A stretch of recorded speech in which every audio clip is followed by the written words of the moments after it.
So two of my kids have dyslexia, and honestly, we can't afford to let these learning gaps get any larger.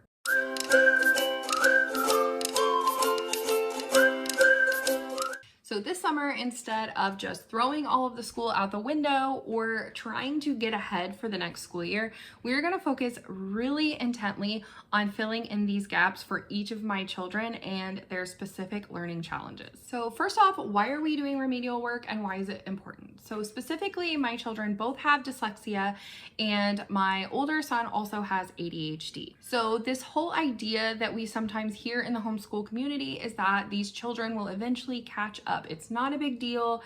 They'll eventually get it. But what happens when they don't? That's where remedial work steps in. So I was actually looking into getting both of my boys tutoring this summer as well as for the next coming school year. And a lot of the things that they were using in these tutoring programs are actually a lot of homeschool curriculum. So I decided that this summer we are going to try to do a lot of this remedial work. And then if we continue to see these gaps widening, we will eventually look for intervention. The fact of the matter is that some gaps don't disappear over time for children with learning challenges and neurodiversity. Sometimes the school year just moves too fast. I can't tell you how many years in a row we have started the school year earlier than most people, ended it later than most people, and my children still were not able to finish a lot of their work because we take it at a slower pace. Remedial work allows us to do a little bit of school and keep them still going throughout the summer without feeling like we're forcing doing school every single day. It still gives us room to breathe, but also allows my children to work on those skills that they really struggle with keeping in their long-term memory. This allows us to focus on mastery now versus when they have a lot of other things going on throughout the school year that they're also trying to get done, as well as master these really specific certain concepts. I'd rather slow down now and focus on these foundational skills than continue pushing ahead and only making the gaps get bigger and bigger. So as I said, my oldest has ADHD and dyslexia. He's going into 9th grade this year. And so it's really, I don't want to say it's make it or break it, but it kind of is in some ways, because now we're kind of expected to put aside a lot of this foundational work and really dive deeper into these specific concepts or things as far as like reading, at a higher grade level, writing at a higher grade level, all of these things. And if he's struggling with the foundations, that makes those things a lot more challenging. Something that he has always specifically struggled with is comprehension. It's not just about reading comprehension. There will be times where I will ask him to do things and he just simply does not understand. And for a long time, that kind of scared me. Like, he's very intelligent. So why is it such a struggle for him to grasp and understand and use critical thinking skills to understand what I'm saying? As I was looking into tutoring for him, I came across our local tutoring center that uses a program called Visualizing and Verbalizing. Essentially, what visualizing and verbalizing is that it fixes the defect that some people have where they're not able to generate an image in their head. So when you're reading a book and you start picturing things in your head, some people never learned to do that. And so with the program Visualizing and Verbalizing, it teaches them in a scaffolding method how to do those. So with this defect, some people struggle with things like obviously reading comprehension, writing, but also things like understanding social cues and understanding humor, and a lot of things that people on the autism spectrum struggle with. Actually pretty crazy how a lot of the symptoms of this actually are things that he has struggled with for a really long time. So I was able to actually find the book for free online, read through it, and I found some resources from Teachers Pay Teachers. It basically takes you through the 4 steps of visualizing and verbalizing. First, you start out with a picture and you have your student look at the picture, and then I ask specific questions. So I will show him a picture that came with it. They are actually just free images that you can get from like Pexels or Shutterstock or something like that. And then we just go through each of these questions. What is the main idea? Where is it taking place? What colors do you see? What size is it? After you go through this for a while, you will eventually go to verbalizing from memory, then visualizing from a single sentence, and then being able to visualize from a full passage. So it continually builds and builds and builds. This is going to help your student not only be able to comprehend what they're reading, but also be able to write more efficiently because they're able to expand their ideas, which is something he has really been struggling with. On top of this, which is honestly basically the biggest thing that he is struggling with, he's also going to be in high school, and since he has never been to public school or anything like it, he doesn't really know a lot about taking notes or taking tests even.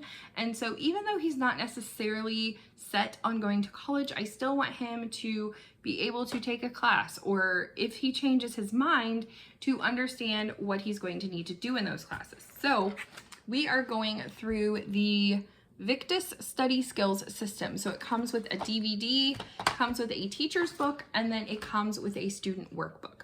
So I've actually just been having him do the DVD along with the student workbook. And so this is something that he spends maybe 30 minutes a day doing, and it's actually been really beneficial for him. So my next child is 10 and he's going into 5th grade, and one of his biggest struggles is being able to memorize math facts. At this point, it's not even about memorizing math facts.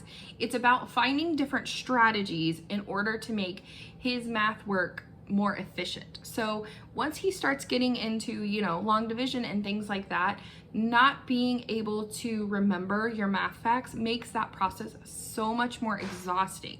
So I don't even care at this point if he can memorize them. I just want to give him strategies so that he can find those answers quicker without having to rely on his fingers or, extensive charts. With that, we are using Math Facts That Stick. This one is 6 weeks. The next one obviously is subtraction, multiplication, and division. He's actually using, the person that writes these books, Kate Snow, is the same person who writes his math curriculum, Math with Confidence. So a ton of the games in here that we've already done and the strategies are things that he's already done in 1st grade Math with Confidence. And at the time he really grasped them and understood them. The problem is that they never transferred to his long-term working memory. So we are going to continue to do these things and build on top of them until hopefully something clicks. We're also using the AIM program, which is Accelerated Individualized Mastery from Math-U-See. They have an addition and subtraction one, as well as a multiplication and division. So with this, they rely on manipulatives, and they eventually move from manipulatives to using the colored pencils to match, to eventually being able to visualize these math facts. Honestly, I'll probably do a video comparing the two and which one we like better. Honestly, we're currently using both. I think they both have been, doing what they're supposed to be. But honestly, I think my favorite is probably this one. He just really enjoys the games. It teaches the strategies at the beginning of the week, and you just play games the rest of the week. This one is a little more boring and repetitive, and I think honestly, we just prefer the other one, but we're going to keep using this, and I'll be happy to give a full review when we're finished. So my younger daughter is 5, and she is going into kindergarten. She actually finished up this past year with my Father's World kindergarten. She's just so excited about school and could not wait. But when I was giving her a little bit of an assessment at the end of the year, I realized she could not rhyme at all, not even a little bit. And so we have been really focusing on using different rhyming games. So I just have a little packet here of different rhyming games. We get these for free and I laminate them. I think a lot of these are actually from when my oldest was in preschool. So 11 years ago or so. So, we just play a different rhyming game every single day, and she really loves playing them, and honestly she's doing so much better with rhyming. If you are a dyslexic mom of a child with dyslexia, you know that not being able to rhyme is kind of one of the early warning signs. And so when she wasn't getting it and she wasn't getting it and she wasn't getting it, I started to get a little bit worried, but now she seems like she is kind of getting it for the most part. So we are going to continue to practice these over the summer. Now, I am sitting down with my children individually every single day working on these things. We end up spending about 30 minutes per child, so only about an hour and a half out of my day. I usually do it during nap time, and it's not a big deal. But after we kind of work through some of these things, like when my son finishes some of his things, my daughter finishes her stuff, we are going to start using this brain integration therapy. This is from Diane Kraft. If you don't know who she is, you may have heard of her right brain method. She has right brain reading, right brain math. Katie from Life in the Mundane has done a lot of videos on Diane Kraft and her curriculums, and I will link her playlist down below because they are definitely worth checking out. So this is the integration, and it basically is about making more brain connections, eliminating processing problems, improving learning skills, and it talks about that it could be used for adults, teenagers, and young children. It talks about how it is helpful for children with dyslexia, auditory processing, dyscalculia, dysgraphia, poor memory, eye tracking, and labored writing. So this is something where you go through a series of exercises every day, and you also use one of these, and you go through and you start here and go all the way around, and then you make a letter, and then you go all the way around, and then you make the next letter, and so on and so forth. And so this is something that you are doing every single day. So once we are able to kind of get into the routine of using these exercises every day, all of us together, we are going to continue them throughout the school year. I think the minimum, I don't remember exactly how long you do these exercises, but it is for a series of months, if not years. So we are definitely going to take this summer when we have some extra time to learn the exercises and everything like that so that we can continue using them. I think that this is going to be great, not only for my children with diagnosed learning challenges, but also for some of my younger children that may already have those because of that genetic component. So some children just need more repetition, more hands-on encouragement, more support, and that's totally okay. That's one of the greatest benefits of homeschooling. I think a lot of homeschool parents feel pressure to keep going. There's always this stigma that homeschool kids are smarter or more advanced or fill in the blank. But sometimes the best thing we can do is pause and strengthen that foundation. Let me know down in the comments what you're working on this summer, and also if any of these things you would like a further deep dive look into. Thanks for watching. I'll see you next time. Bye.